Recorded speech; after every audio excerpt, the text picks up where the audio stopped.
ketiga, whom should we give? Keluarga kita. Tahukah Anda bahwa memelihara keluarga adalah ibadah? 1 Timotius 3 ayat yang ke-12 dikatakan, diaken haruslah suami dari satu istri dan mengurus anak-anaknya dan keluarganya dengan baik. Saya percaya bahwa seorang pria diciptakan untuk jadi bapa atau abah, yang dalam arti sebenarnya adalah sumber. Seorang suami haruslah menjadi kepala rumah tangga yang mengurus istri dan anak-anaknya dengan baik, menjadi imam yang mendidik mereka dalam kebenaran firman, dalam teladan iman. Tapi juga menjadi tanggung jawab seorang bapa untuk menyediakan, menafkahi kebutuhan istri dan anak-anaknya. Seorang laki-laki harus bisa mengurus keluarganya dengan baik, baru boleh mengurus orang lain. Itu masuk firman Tuhan. Di dalam keluarga ada skala prioritas dalam memberi. Karena ada orang-orang yang kami terima kesaksian, banyak suami-suami yang menelantarkan anak dan istrinya demi orang tuanya dan keluarga besarnya. Bahkan tidak sedikit yang tidak menafkahi istri dan anak-anaknya. Markus 10 ayat 7 dikatakan begini, sebab itu laki-laki akan meninggalkan ayahnya dan ibunya dan bersatu dengan istrinya. Ayat ini mengajarkan laki-laki akan meninggalkan, artinya keluar dari sangkar, keluar dari sarang untuk menjadi satu dengan istrinya. Bukan menelantarkan orang tua, tapi harus membangun hidupnya bersama dengan keluarganya sendiri dan bertanggung jawab atas keluarga kecilnya. Skala prioritas di dalam memberi, di dalam keluarga. Sebelum menikah, orang tua dan adik kakak kita menjadi prioritas utama kita. Tapi setelah menikah, prioritas utama kita adalah istri, suami, dan anak-anak kita. Banyak orang yang tidak mengerti susunan prioritas ini, sehingga mereka tidak bertanggung jawab dan tidak menafkahi istri dan anak-anaknya. Saya ingin mengingatkan kembali, kalau Anda telah mengambil keputusan untuk menikah dan berkeluarga, Anda punya tanggung jawab untuk menafkahi keluargamu sendiri. Jangan nikah kalau tidak mau menyediakan apa yang engkau harus sediakan. Jangan menikah kalau Anda tidak bisa bertanggung jawab atas hidup istri dan anak-anakmu. Jangan menikah kalau tidak mau jadi sumber bagi keluargamu. Makanya saya sarankan untuk pasangan-pasangan muda yang belum menikah, penting sekali untuk membicarakan semua kemungkinan yang bisa terjadi setelah menikah nanti. Duduklah dan bicarakan baik-baik, karena pernikahan akan melibatkan tanggung jawab kepada keluarga masing-masing, khususnya orang tua masing-masing. Ada sebuah pertanyaan yang dikirimkan kepada saya. Pertanyaannya begini, Bu Heni, kalau penghasilan saya pas-pasan, saya harus memilih membantu orang tua atau memberi perpuluhan ke gereja? Kalau gembala sebuah gereja pasti akan bilang, kasih perpuluhan dulu. Tapi Tuhan luar biasa, saya dibukakan ayat ini. Matius 15, ayat yang ketiga. Tetapi jawab Yesus kepada mereka, mengapa kamu pun melanggar perintah Allah demi adat istiadat nenek moyangmu? Sebab Allah berfirman, hormatilah ayahmu dan ibumu. Dan lagi, siapa yang mengutuki ayahnya atau ibunya pasti dihukum mati. Ayat yang kelima, tetapi kamu berkata, barang siapa berkata kepada bapaknya atau kepada ibunya, apa yang ada padaku yang dapat digunakan untuk pemeliharaanmu, sudah digunakan untuk persembahan kepada Allah.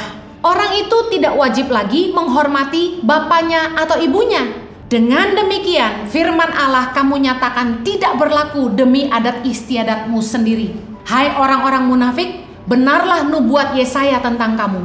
Bangsa ini memuliakan aku dengan bibirnya, padahal hatinya jauh daripadaku. Percuma mereka beribadah kepadaku, sedangkan ajaran yang mereka ajarkan ialah perintah manusia. Saudara tahu dalam ayat ini, Yesus mengajarkan bahwa adalah sebuah kemunafikan bila kita beralasan untuk tidak memelihara orang tua kita di masa tua, karena kita harus membayar persembahan kepada Allah.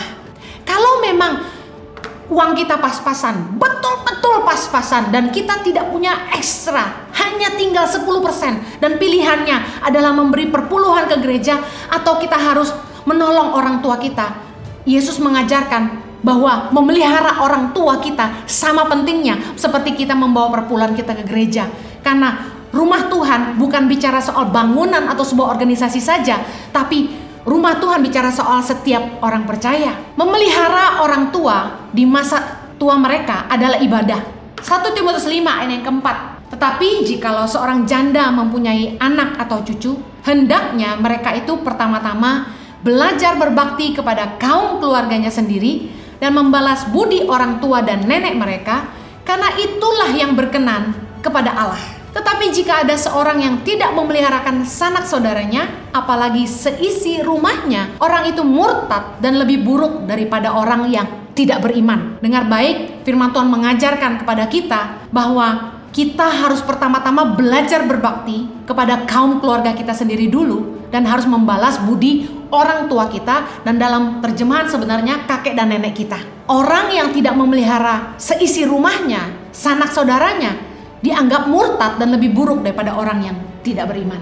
Saya percaya tidak semua orang tua perlu uang kita. Ada orang tua yang jauh lebih mampu. Tapi seandainya orang tuamu membutuhkan bantuanmu, berikanlah dengan kerelaan hati, bukan karena paksaan. Jangan sampai membantu keluarga sendiri menjadi beban, apalagi menjadi pemicu pertengkaran dalam rumah tanggamu. Supportlah orang tuamu untuk kebutuhan pokok mereka. Duduk sepakati bersama. Jangan sampai membantu orang tua sendiri, diam-diam pasangan tidak tahu. Lalu begitu pasangan tahu, pasangan marah. Sebaiknya duduk sepakati bersama. Berapa yang Anda mampu untuk mensupport kebutuhan pokok orang tuamu. Ingat, prioritas utama adalah keluarga inti, suami, istri, dan anak-anak. Jangan sampai keluarga sendiri kekurangan, lalu kita bantu orang lain. Beberapa orang tua menganggap anaknya investasi masa depan, investasi masa tua. Membalas budi orang tua adalah ibadah, benar. Tapi soal kemampuan anak-anakmu, bagaimana mereka bisa mensupport hidup Anda di masa tua, harus dimaklumkan. Karena belum tentu penghasilan mereka sebesar dan bisa memberikan secara berlimpah. Jangan sampai mereka mengorbankan tanggung jawab mereka sebagai kepala keluarga. Apa yang orang tua berikan kepada anak bukanlah hutang, karena merupakan kewajiban bagi orang tua untuk mengasihi, membesarkan, mendidik, dan menyekolahkan anak-anak kita untuk mempersiapkan mereka keluar dari sarang. 2 Korintus 12 ayat 14b berkata, karena bukan anak-anak yang harus mengumpulkan harta untuk orang tuanya, melainkan orang tualah untuk anak-anaknya. Jadi kewajiban meninggalkan harta adalah orang tua. Amsal 13 ayat 22 juga berkata, orang baik meninggalkan warisan bagi anak cucunya, tetapi kekayaan orang berdosa disimpan bagi orang benar. Saya percaya bahwa anak-anak harus memberkati, membalas budi orang tua di masa tua. Tetapi mohon orang tua juga mengerti kemampuan anak-anakmu, dimaklumkan, cukupkanlah dirimu dengan apa yang ada. Jangan sampai anak-anakmu mengabaikan tanggung jawab mereka sebagai kepala keluarga.